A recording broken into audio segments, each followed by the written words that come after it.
Whew. Well, that's all 18 holes dug.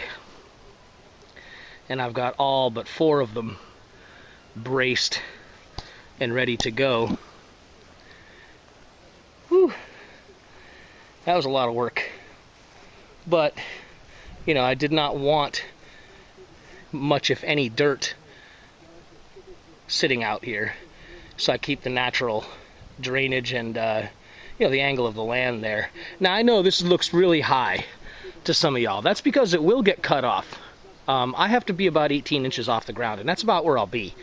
And that may seem like a waste to some people, but, you know, I did not know, and I am not a good enough measurer, nor do I have lasers and all that fun stuff.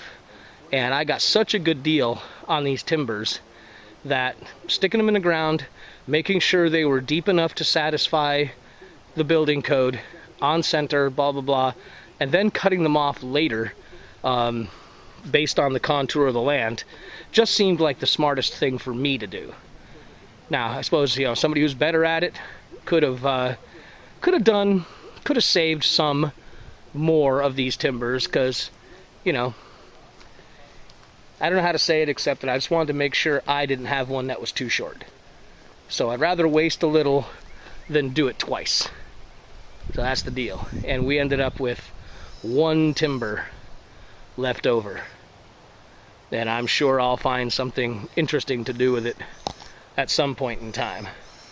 But the bottom line is, like I said, with the exception of these 4 right here in the center that I just finished not too long ago, all of them are already all squared up and braced and pretty much ready for the concrete. And we'll be doing the concrete for this and 2 other projects simultaneously. That's why this is all being done at the same time, and it's that's why there was so much dirt work being done all over the course of the last month and a half or so, because when you got to pay for concrete delivery, man, you just want to do as much as you possibly can. And we'll get back on this project as soon as we get the concrete done and we get to the next steps. All right, thanks for coming along for the ride. We'll see y'all next time around.